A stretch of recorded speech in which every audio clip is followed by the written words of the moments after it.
Welcome to the MAD podcast on YouTube. And in this episode, you will hear about Jeanette Holm, who's a multiple business owner and seller of businesses. And she describes how she posted on social media and got a flurry of leads for businesses for sale. Hope you enjoy this episode. Don't forget to hit the subscribe button below, hit that notifications bell so that you get the latest videos and episodes of mergers, acquisitions and deals as they are released. And don't forget to connect with me on LinkedIn. Enjoy the show. Bye for now. Hello and welcome to the MAD podcast. And today my guest is all the way from Stockholm, Sweden, is Jeanette Holm. Hello, Jeanette. Hello, thank you for having me. Well, it's great. I really appreciate you being our guest today. I'm looking forward to hearing your case studies. So, but before we do that, would you mind just introducing yourself and just sharing a little bit about who you are and what you do, please? Yeah, so I've been an entrepreneur since I was 27 years old, and I'm now 41, so it's quite a while. I started my first company that was a nanny business called Nanny New, which is kind of like Nanny Now, and it grew very fast. And then we also started a cleaning business called Tidy New. And after that, I started buying companies. And actually, about a year and a half ago, I sold all of my 5 companies. So for the last year, I've pretty much just been enjoying life and trying to figure out what I'm going to do next. Okay, sounds fascinating. So lots of experience with businesses, buying and selling, which is interesting. So I think you have 3 case studies that you wanted to share with us. Shall we start with the first one? Yeah, sure. So the first one was my other businesses. They were growing fast and they were doing good, but we hit some kind of crisis where the government in Sweden decided to change some tax laws and some incentives that we had and kind of squeezed us from all ends. So I figured that we either had to grow out of this or we would kind of just perish. And we decided to grow. So I decided I wanted to start buying companies, but I had never done it and had never taken any courses. But, you know, I'm an entrepreneur, so I just kind of jump into stuff and then I kind of figure it out as I go. So I pretty much just posted on my Facebook page that, hello, I want to buy some companies. If you have any, let me know. And I think also on LinkedIn. And I got a flood of like emails because I have a lot of entrepreneurial friends and investors and stuff. Wow. And there was all kinds of businesses for sale. And I thought, wow, this was easy. And one of them turned out to be the biggest competitor to Nanny New. So it was another babysitting company. And the owners were kind of like not on good terms, right then and there, and there was a little bit of a fight between them. The CEO had left, and they just needed to get rid of the company fast, pretty much. And since this was an industry that I know very well, it was easy to look at the numbers and calculate everything and just kind of absorb their company into our company. And after talking to them, the valuation was good, and we made a deal. And after I made the deal, I looked at the bank account and the numbers, and I realized that I almost had more money in the bank than I actually paid for the business. And we had, you know, increased revenue with almost £1 million overnight. And this company was doing about £10,000 of profit each year. And I was just thinking, oh my God, why have I not done this earlier? Because it was so cheap and fast and easy to grow very fast overnight. Yeah. I love the way that you because that's quite a pivotal moment, you know. Did you let the company perish? And many would have done. And then you said, no, actually, I'm going to go the total opposite. Yeah. I'm going to go out there and find another business and to post it on LinkedIn and Facebook. It's so simple and yet Yeah. so powerful. I love what you did there. Yeah, I mean, sometimes the easy things are the best ones. You don't have to make it so complicated. And of course, I did the due diligence myself. It wasn't that big of a company. It was roughly £1 million company, and it wasn't that much to look at. And I knew the industry very well. Yeah. But I had my CPA. He was kind of like in the ear with me when I was negotiating, or on the phone with me, and when we we're going to sign all the documents. And he helped me along a little bit, but it is fairly easy to buy a company. It's not that much harder than buying a house, kind of. So I think people are making it a lot harder than it has to be. But it's an so just for the listeners, that CPA is your accountant, right? Yeah, accountant. Yeah. And also, I think what you also point out is that this is an industry that you're familiar with already. And yeah. I know people recommend that your first business purchase should be an industry that you know already, so that it seemed to work out really well for you. Yeah, I think it was like maybe beginner's luck. I don't know, but the deal went very smoothly. There was no big surprises. There was only 2 employees, and they kind of just moved into our company. We could get rid of their office and save a lot of money there, and just everything went really, really smoothly. So it really got my eyes open to do more deals. Fantastic. That's really great. Really great. So then you went on to look at, was it an add-on business or? Yeah, I say this was an add-on business, and then we actually started to look for more add-on businesses. And the next deal went actually even better. It was so now we had babysitting and we had garden cleaning services. Yeah. And we wanted to add gardening and kind of home construction services. So I told my CEO, why don't you buy a business? And he started contacting gardening companies. And he found one.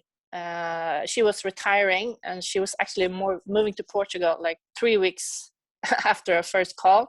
And she also just wanted to get rid of her business. So I said, we don't really have any money, but she said, what do you have? And I'm like, maybe £5,000. And she was like, okay. So we pretty much got another like £800,000 business for basically nothing, like £5,000. And then we had a little loan that we paid, maybe £20,000 more as a loan that we paid her over time. And that was it. And it was like, the diligence one day, also fairly easy, simple add-on. But another really great deal that really boosted my other companies, and we grew fast. So during those 2 years that the government was doing their stuff and destroying a lot of businesses, our business actually doubled just with those 2 purchases or acquisitions. And that's great. I like the strategy of it. It's all home services. Is that right? Yeah. Yes. And were you introducing each database of clients to each of the different services you were offering? Sorry, I dropped the phone. Say that question again. Yeah, I was saying I love your strategy, because they're all kind of home-based services. Yeah. So were you introducing each different service to each different database? How did you make that work? Yeah, we did cross-sell. We did keep all the brands. We didn't. We saw that there was a lot of value in the brands, and even if we had 2 different nanny babysitting brands, we kept them because it was good to have several places on Google. And there is a lot of value in the brands too. So we didn't just want to mesh it up into one company. So we still kept everything, separate in the beginning, and the brands are still intact today. But we did cross-sell. We did offer them to have, one invoice with several services, which everybody liked. And it grew all the businesses. Fantastic, Jeanette. That's really inspiring stuff. Now, we know that entrepreneurs have ups and downs, and I think your third case study is perhaps an example of when things don't go quite right. And I think you know, a lot of people listening will appreciate that you're willing to share this case study, because you know, we learn from the mistakes that we made, and if we can learn from other entrepreneurs' mistakes, that's even better. So, with that in mind, would you like to share your next story? Yeah. So for my next case, maybe I got a little bit, since the first ones went so well, maybe I got a little bit of a big ego, I don't know, and felt untouchable, maybe. So for the next one, I wanted to go outside of our group, because the government were doing so much stuff there with the taxes and stuff. I wanted to reduce risk and buy a company that was outside of our industry. And there was a thought behind it. Like I looked, we had a lot of families with kids as customers, of course. And I thought we should buy another business that would cater to the families. So I got a hold of a toy company, like an online e-commerce toy company. And it was a good price too. And I thought this would be a really good, you know, start of a new kind of group, but we have the same customers because we understand them really well, what they need. So I bought that e-commerce company, and then, and then everything just started to go very, very wrong.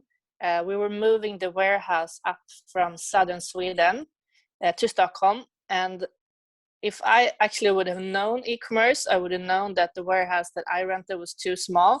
So we actually ended up moving the warehouse 2 times in the first 4 months. So basically the first 4 months I was moving boxes 12 hours per day.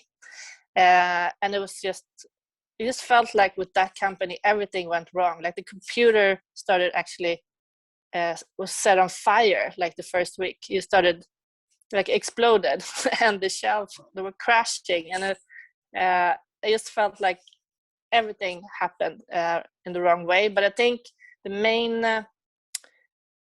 main issues was that this company was too small. It was only doing about 100,000 pounds in revenue. So I couldn't afford to hire people, and I was stuck kind of doing everything, which is mistake number 1. If you're going to buy businesses, you don't want to buy so small businesses that you're stuck operationally, because then you don't have the time to work on the businesses. Yeah. Which I know, because I built myself out of my other businesses really early and put CEOs in place. So I have no clue why I made this mistake. And also I didn't know that much about e-commerce. I thought I could just learn it very fast, but it's a completely different industry.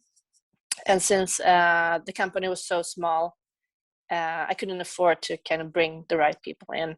And the third one was just the warehouse, moving the warehouses.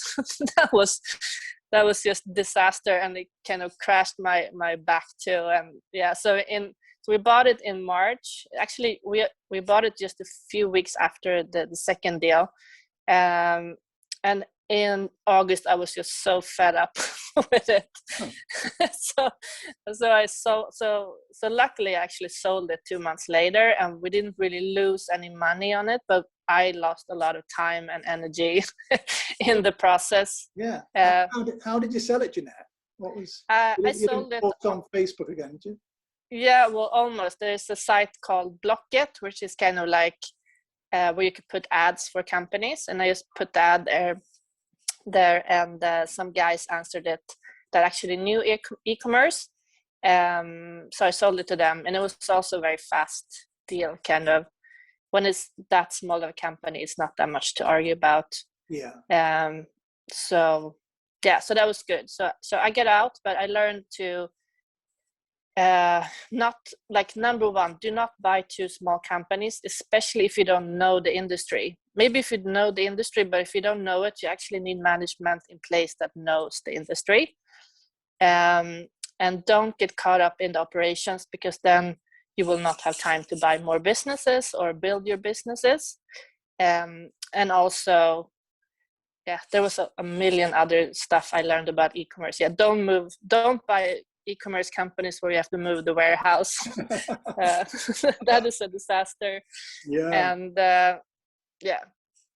Yeah, thank you. That's some great lessons there. And I think some entrepreneurs starting out think I'll start small and work my way up. But as you kind of pointed out there, if you don't have like at least a team in place and maybe a potential manager that can manage the operation, then as you said, you're going to get stuck in operations. You're not going to be able to perhaps grow and scale it like you would, and you don't have the time to look at the other deals. So I think that's a really important lesson, and I appreciate you, as I said earlier, sharing your disastrous business. But I think you bought it, you learned, and you sold it. You managed to get it. Yeah, I managed to get out without too much of a financial disaster. I mean, it could have gone much worse if I hadn't gotten out of it. Yeah. So that was really good. Really? But it was it was just it took a lot of my energy and time that I could have used for others. But I think if I start buying companies again now, actually that deal I learned the most. So you learn most from your mistakes, as always. That's right. And it kind of takes you down a notch too, to have maybe a little bit more respect for you actually buying a company. I mean, it's really easy to buy the company, but then you have to run it. So that's kind of like the hard part. Yeah. So you should have a plan. You should know what you're doing, and you should have a team around you, as always. Yeah, for sure. So, well, I appreciate you sharing all of that. Is there any? Well, you've shared some tips already. Is there any other words of wisdom that you'd like to share with our potential budding investors, people that are looking to get started? There's a lot of tips. I think, start with what you know, as always. Have, like, the easy part is to buy the business. The hard part is to run it. So kind of have a plan for that. Don't do it alone, do it with other people. And there is some really, I mean, I took both the Harbor Club course and the Carl Allen LBO leverage buyout course. I like them both. I mean, Carl Allen is an online course, and it's he's really good at explaining things simply, and it's not that expensive. So if people just want to kind of learn about the whole process of buying businesses, I would recommend that course. And then the Harbor Club course it's bigger and it's more expensive, and it's mostly about distress deals and stuff. So, but it's also good, like, if things start to go wrong, what tactics can you use? That's kind of more that course. But then there's also a million books. Like, I love, for example, eMyth Revised, which tells you how to build a company that stands on its own. I love Built to Last, which is a lot about the culture, how you build a strong culture. I love all Mike Michalowicz's books, the Profit First and Fix This Next and Surge. So I think you have to have a plan for buying businesses, but you also have to have a plan for being the entrepreneur and the business owner. And if you've never been an entrepreneur before, then I would also read a lot of books about how you run businesses from an entrepreneur's standpoint. There's a good podcast called Scale Up, I think. It's also about buying businesses. So there's a ton of resources if you feel that you need to learn more. But then, of course, the most important thing is to have the plan and to take action and to face the fears, because, of course, it is a little bit scary in the beginning, but everybody's scared, so just go for it. Feel the fear and do it anyway. Yeah, exactly. And that's also a book. So. Yeah. Well, thanks for all those references. There's lots of books. There's so much information out there. There's so much. I mean, you can find anything today, but definitely set some time out to invest in yourself and become more knowledgeable about buying businesses and running businesses, for sure. That reduces the risk a lot. Yeah, it does. Yeah. Okay, so there'll be people listening that may be interested in working with you, Jeanette. What kind of opportunities or joint venture partners are you looking for that you would like to attract? Well, right now, kind of still half on a break. I started looking at industries again. I would actually like to take another crack at e-commerce. I don't know why, but it intrigues me. But I also like the traditional service-based companies, because that's kind of what I know. I don't know if I have I'm looking for this, because I'm more looking for opportunities. So if somebody has a good opportunity and they want help, then I'm happy to look at it. I'm based in Sweden, but it would be fun to do international deals as well. You guys in the UK, the climate there for buying and selling businesses is so much better than here in Sweden. Just the laws and the regulations around it, and if you get into trouble, you have to liquidate the company. Or it's so much better in the UK. It's so much less risk, and you're a lot more protected as a person. So if you're doing deals in the UK, you hit the jackpot, actually. That's good to know. Yeah, it is. So it would be fun to do deals in UK, because the risk is quite low, actually, if you know what you're doing. Okay, there you go, UK listeners. Yeah. Jeanette is interested in doing deals, so there you go. So also US is actually equally as good. US and UK. Yeah. So home services and possibly e-commerce. Yeah. Yeah. It would be fun to do tech deals too, but it's hard. I mean, the valuations are so crazy, at least in Sweden right now. But maybe you find some really tired, maybe older SaaS guys or whatever. Maybe they want to get out, so you can get a good deal. Okay, brilliant. So how can people get hold of you, Jeanette? I think the best way right now is just to contact me on LinkedIn and message me there, and I will try to respond.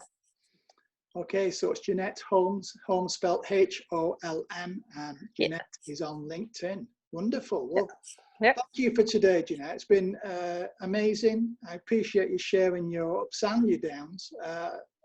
So much value, and I really appreciate it. So thanks for being a guest on the MAD podcast. Well, thank you. My pleasure. Hope you enjoyed that episode of the MAD podcast with Jeanette Holm. 3 amazing case studies. Now, please don't forget to subscribe below, hit that notifications bell so that you get the latest episodes as they are released.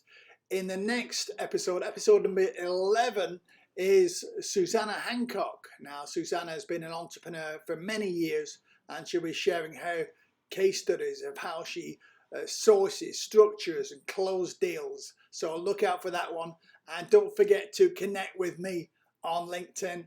I'll see you soon. Bye for now. Stay safe and be kind to each other.